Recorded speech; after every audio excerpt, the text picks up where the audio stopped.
The arrogant fleet arrives, the Supreme Admiral's confidence.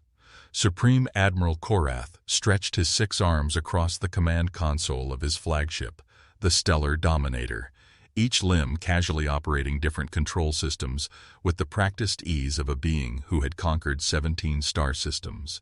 His purple-scaled hide gleamed under the bridge's crimson lighting as he gazed at the small blue planet spinning helplessly before his massive fleet. The sight filled him with the familiar warmth of inevitable victory. "Such a pathetic little world," he rumbled to his second-in-command, Fleet Commander Vex. "Look at it, Vex. No orbital defenses, no energy shields, no warning beacons. They don't even know we're here." His multiple eyes gleamed with anticipation as he studied the tactical display showing Earth's primitive satellites and space stations.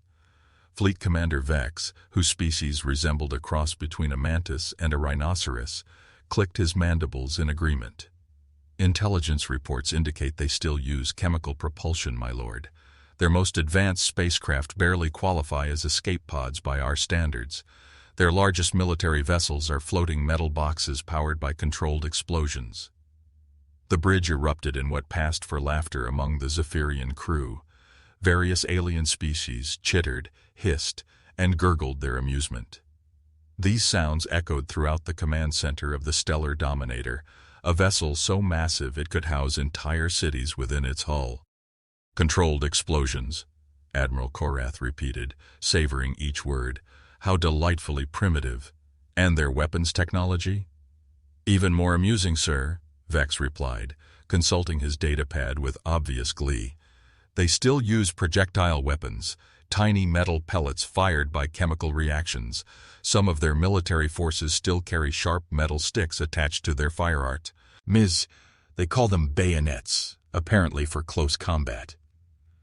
Admiral Korath's laugh was a deep, resonating sound that made the bridge's crystal panels vibrate. "Bayonets! Do they also fight with rocks and pointed sticks?" He paused, wiping moisture from one of his primary eyes. "This will be the easiest conquest in Zephyrian history. I'm almost embarrassed to add it to my service record." The fleet's overwhelming presence. The Zephyrian invasion fleet stretched across space like a metallic storm cloud. 50,000 warships of various classes hung in perfect formation, their dark hulls absorbing the light from Sol and creating an ominous shadow that fell across the inner solar system. Each vessel was a masterpiece of destruction, equipped with plasma cannons capable of cracking moons, shield generators that could deflect asteroid impacts, and propulsion systems that bent space-time itself.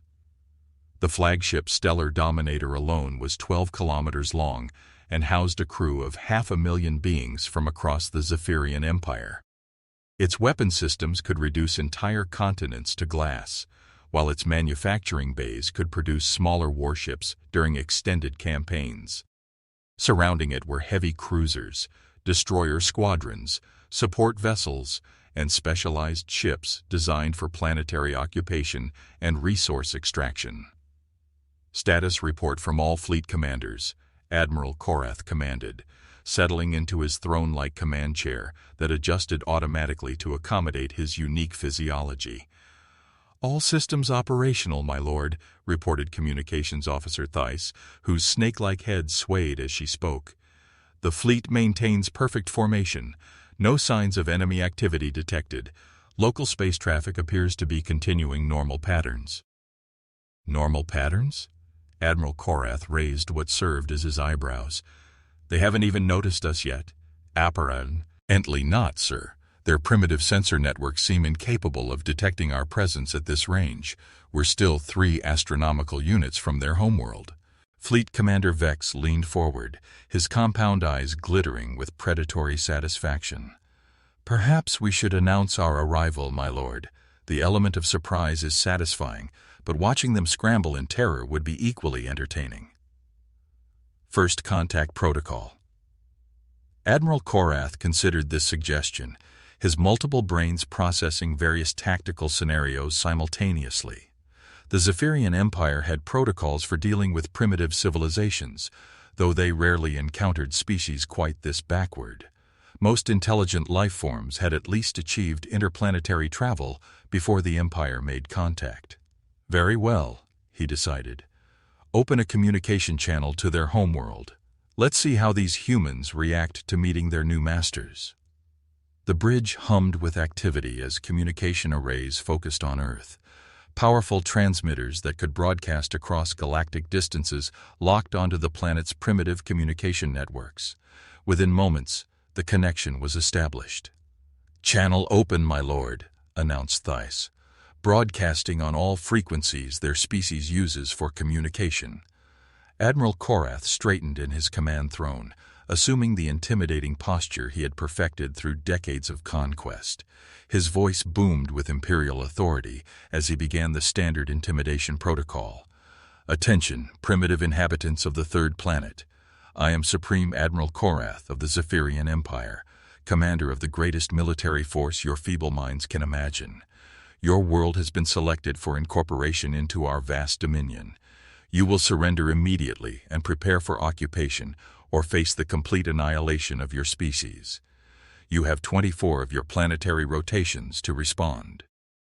The transmission ended, leaving the bridge in expectant silence. Admiral Korath leaned back, satisfied with his delivery. The combination of overwhelming threat and generous time allowance had proven effective on countless worlds. Most civilizations surrendered within hours of receiving such a message. An unexpected response. The response came back exactly 37 minutes later, crackling through the ship's communication system with surprising clarity. The voice that emerged was distinctly human, speaking in what their translation computers identified as English, one of Earth's primary languages. Hello there. This is Director Marcus Webb from Earth's Office of Interplanetary Relations. Thanks for reaching out. Great special effects on that transmission, by the way. Really professional quality." The voice paused, and they could hear what sounded like papers shuffling in the background. "Now, regarding your invasion request, I'm going to need you folks to fill out some forms first. Can't process any hostile takeover applications without proper documentation." The silence on the bridge was absolute.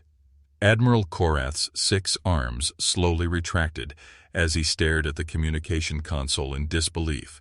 His multiple brains struggled to process what he had just heard. "Did he just—" Fleet Commander Vex began, his voice trailing off in confusion. "Invasion request?" Communications Officer Theiss repeated, her serpentine head tilting at an impossible angle. "Forms?" Director Webb's voice continued cheerfully. "Also, I'm going to need your galactic insurance information. Liability issues, you understand. And unfortunately, our Alien Threat Assessment Committee only meets on Wednesdays, and they're currently backlogged about 3 weeks due to a filing cabinet incident. Nothing serious, just a small fire in the records department." Admiral Korath finally found his voice. "Are they mocking us?" "I don't think so, sir," replied Chief Intelligence Officer Zarn, whose species was renowned for their analytical abilities. "Their psychological profile suggests they're genuinely this bureaucratic about everything. Yesterday, I monitored their communications and watched them require 17 different forms to change the color of a traffic signal." The human voice crackled through the speakers again.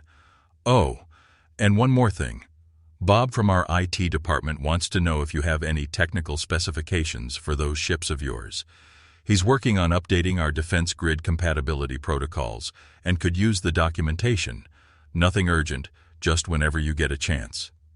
Growing frustration, Fleet Commander Vex's mandibles were clicking rapidly, a sign of extreme agitation among his species. "My lord, perhaps we should skip the diplomatic phase and proceed directly to the demonstration of force. Surely seeing our fleet will motivate them to take this situation more seriously." Admiral Korath nodded slowly, his frustration building like pressure in a plasma conduit. "Agreed. Deploy demonstration squadrons over their major population centers. I want massive warships hovering over every significant city. New York, London, Tokyo, Moscow, Delhi. Let them see what they're up against." "How many ships should we deploy, sir?" asked the fleet deployment officer. "Make it impressive," Admiral Korath growled. 5,000 ships should be more than enough to terrify them into submission. The deployment began immediately. Across the Zephyrian fleet, 5,000 warships broke formation and accelerated toward Earth. Each vessel was larger than anything humans had ever built, their hulls gleaming with advanced alloys that could withstand supernova radiation. As they entered Earth's atmosphere, their massive forms cast shadows over entire cities. In downtown Manhattan, massive alien dreadnoughts positioned themselves above skyscrapers, their hulls reflecting the afternoon sun like dark mirrors. Similar scenes played out across the globe as the demonstration fleet took their positions, waiting for the inevitable panic and surrender that would surely follow. An unusual reaction, the reaction from Earth's population, was not what the Zephyrians expected. Instead of mass panic, evacuation attempts, or desperate surrender broadcasts, something far more puzzling occurred. The humans seemed to treat the massive alien warships as a minor inconvenience at best. In Central Park, joggers continued their daily runs, occasionally glancing up at the kilometer-long alien vessel hovering overhead. Street vendors began selling First Contact t-shirts within hours. Social media exploded not with terror, but with complaints about the ships blocking cellular signals and creating traffic problems as people slowed down to take pictures. One particularly bold human had positioned herself directly beneath the largest Zephyrian destroyer, holding a sign that read, "Welcome to Earth. Please don't block the Wi-Fi." She was conducting what appeared to be an interview with a local news crew, gesturing casually at the enormous war machine above her head. "I mean, they seem friendly enough," she was saying. "They haven't shot anyone yet. Mostly they're just hovering there looking dramatic. Kind of reminds me of that time the military did those flyovers for Independence Day, except these are aliens, and they're not moving." Back on the Stellar Dominator, Admiral Korath was experiencing what humans might recognize as a nervous breakdown. His 6 arms twitched erratically as he stared at the surveillance feeds from Earth cities. This was not how invasions were supposed to proceed. Strange readings. "Sir," interrupted sensor technician Kell, his voice tight with confusion. "Ion, I'm getting some unusual readings from the planet's oceans." "Unusual how?" Admiral Korath snapped, not taking his attention away from the surveillance screens showing humans taking selfies with his warships. "Metal signatures, sir, large ones. I initially dismissed them as natural mineral deposits, but the patterns are too regular, and they're showing active power signatures."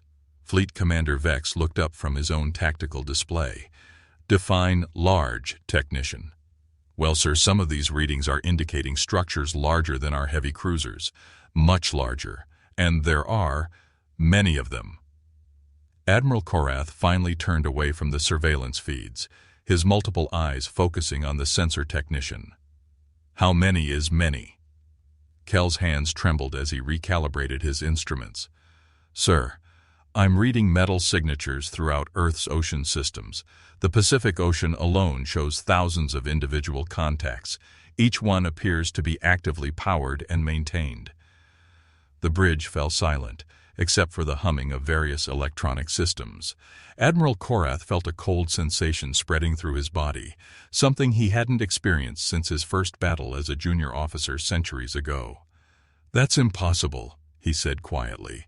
"Our intelligence clearly showed these humans barely have a functional space program. They're still using chemical rockets." Another transmission crackled through from Earth, interrupting their growing concern. Director Webb's voice filled the bridge once again, but this time there was something different about his tone, something that made every alien on the bridge sit up and pay closer attention. "Hello again, friends from space. Marcus Webb here. So I've got some good news and some bad news about your invasion application." There was a pause, and when Webb continued, there was definitely a hint of smugness in his voice. "Good news is, we've processed your request, and you're now officially classified as hostile alien invaders in our system. Congratulations on the designation." Admiral Korath's primary heart began beating faster. "Bad news is that our planetary defense insurance policy doesn't cover acts of interstellar war, so we're going to have to respectfully decline your generous offer of conquest and subjugation." Another pause. Also, just so you know, we've been tracking your fleet since you entered our solar system 4 months ago. Nice stealth technology, by the way. Very impressive. Ours is better, though. The silence on the Stellar Dominator bridge was deafening. 4 months. Their advanced cloaking systems were supposed to be undetectable by any primitive civilization. Director Webb's voice continued with casual confidence that sent chills through every alien present. Oh, and you might want to take another look at those ocean scans. We've been doing some renovations down there. Spring cleaning. You know how it is. The transmission ended, leaving the bridge in stunned silence as the implications began to sink in. The ocean's secret revealed, the deep scan discovery. Admiral Korath's voice cut through the bridge's stunned silence like a plasma blade. Full deep space scan of every ocean on this planet. Now, I want to know what we're dealing with. The bridge exploded into frantic activity as every sensor array on the Stellar Dominator focused on Earth's water bodies. High-powered scanning beams that could penetrate entire planetary cores directed their attention toward the blue world's vast oceans. The sophisticated sensors, designed to locate hidden enemy installations across multiple star systems, began their intensive analysis. Sensor technician Kell's hands flew over his control panel, his alien features growing more ashen with each passing moment. "Sir, the initial scans are complete, but the readings can't be accurate. The computers must be malfunctioning." "What are you seeing?" Fleet Commander Vex demanded, his massive frame looming over the technician's station. "Metal signatures, sir. Massive ones." Kell's voice cracked as he spoke. "The Pacific Ocean alone is showing contacts numbering in the tens of thousands.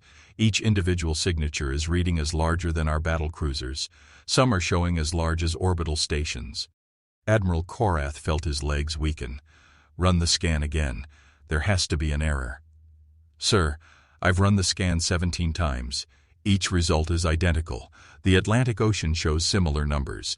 The Indian Ocean, Arctic Ocean, even the smaller seas. Sir, there are massive artificial structures beneath every major body of water on this planet." Chief Intelligence Officer Zarn moved to the central tactical display, his species' renowned analytical abilities working overtime. "Admiral, if these readings are accurate, we're looking at the largest military installation in known galactic history. The metal signatures suggest a unified construction pattern. This isn't random debris or ancient ruins. This is an active, organized fleet." The bridge's main display screen flickered to life, showing a three-dimensional representation of Earth's oceans. Thousands upon thousands of red dots appeared beneath the water's surface, each one representing a massive artificial construct. The sheer scale of what they were seeing defied comprehension. The revelation begins. As if responding to their discovery, the oceans of Earth began to change. Satellite feeds from the demonstration fleet showed strange disturbances across every major body of water on the planet. Massive whirlpools formed simultaneously in perfect geometric patterns. The water itself seemed to be moving with purpose, as if something enormous was stirring beneath the waves. Commander Sarah Chen sat in the command center of Deep Station Alpha, 3 miles beneath the Pacific Ocean's surface. Around her, thousands of technicians worked at stations that hummed with power levels that would make a Zephyrian engineer weep with envy. The massive facility stretched for dozens of miles in all directions, housing not just personnel, but an entire underground civilization that had been preparing for this moment for over a century. "All stations report ready, Commander," announced Lieutenant Rodriguez, her voice carrying the tension of someone who knew history was being made. "The beacon ships are in position. Deep Fleet Alpha through Zeta are awaiting your orders." Sarah Chen had spent her entire career preparing for this day. The granddaughter of visionaries who had first detected alien intelligence in their solar system decades earlier, she had dedicated her life to ensuring humanity would never be caught defenseless. The casual bureaucratic responses to the alien ultimatums had been her idea, designed to buy time while the deep fleets moved into position. "Begin the ascension protocol," she commanded, her voice steady despite the magnitude of the moment. It's time to show our guests what Earth really looks like when she's not sleeping. Above them, across Earth's oceans, the water began to rise. The Great Rising.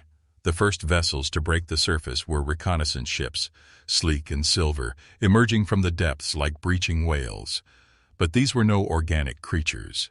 Each ship measured over 200 meters in length, their hulls gleaming with advanced materials that seemed to drink in sunlight and reflect it as something far more beautiful. Within minutes, larger vessels began to emerge. Destroyers, cruisers, and battleships rose from hidden underwater hangars that had been carved into oceanic trenches decades earlier. The water cascaded off their hulls like liquid starlight, revealing ships whose design spoke of technology that had evolved beyond anything the galaxy had yet seen. On the stellar dominator, Eve, Rye alarm on the bridge was screaming. Sensor technician Kell's hands shook as he tried to process the impossible readings streaming across his displays. "Sir, massive contacts breaking the surface across all Earth's oceans. The metal signatures are off the charts. These ships are registering power levels that exceed our theoretical maximums." Admiral Korath's 6 arms gripped his command throne so tightly the metal began to buckle. "How many ships are we seeing?" "Sir, the Pacific Fleet alone numbers in the hundreds of thousands. Atlantic Fleet is showing similar numbers. Arctic installations are launching icebreakers that are reading as heavy battleships. Sir, our total count is approaching." Kell's voice failed him. "Approaching what?" Fleet Commander Vex roared. 1 million combat vessels, sir. 1 million active warships rising from Earth's oceans." The human fleet revealed. The sight was beyond spectacular.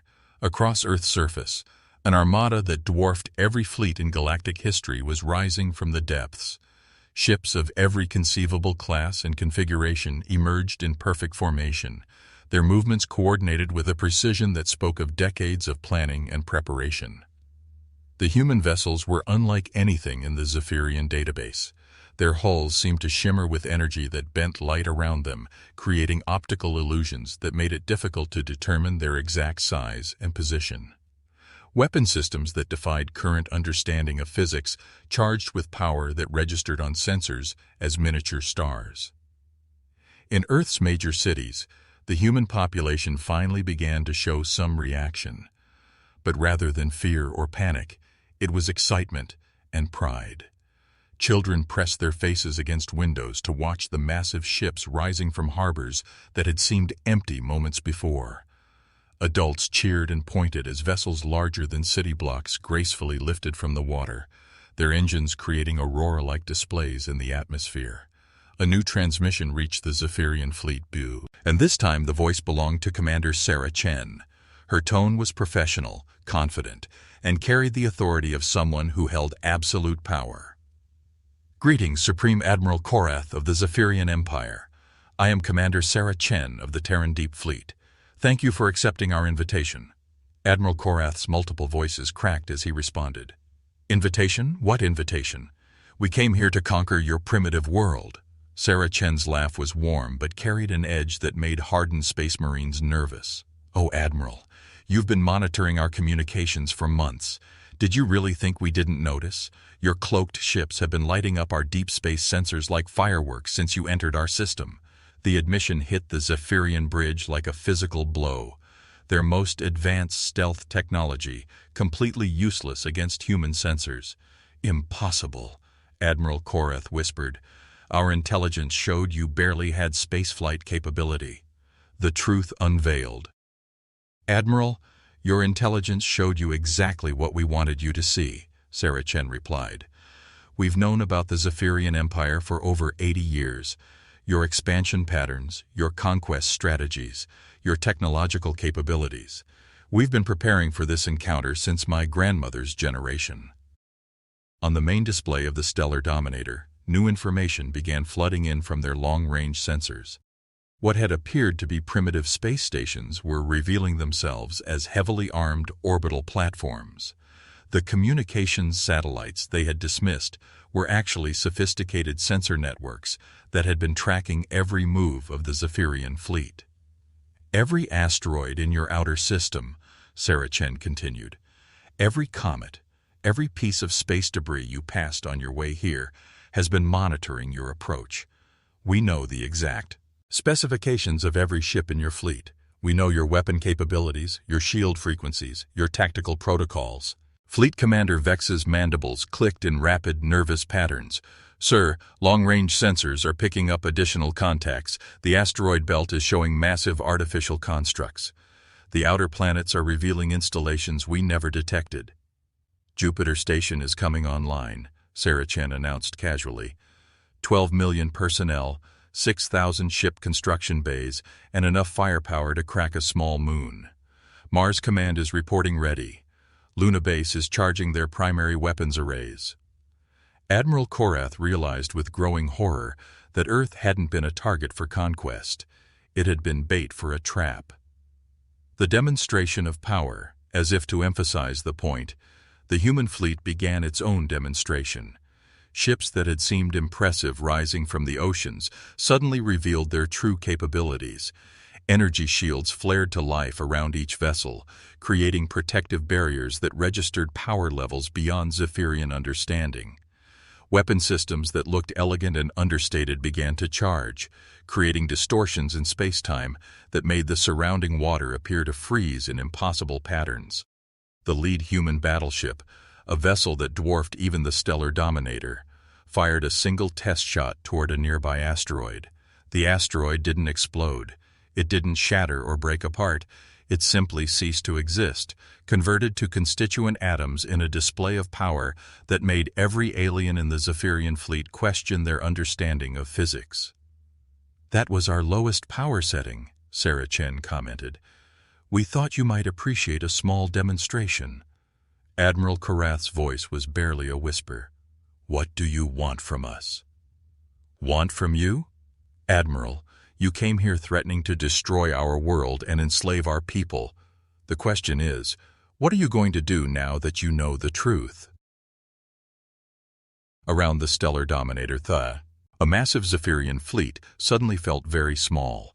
1 million human warships had formed a perfect sphere around them, each vessel armed with weapons that made their most advanced systems look like children's toys. The new reality. "Here's what's going to happen," Sarah Chen continued, her voice carrying the absolute authority of someone holding all the cards.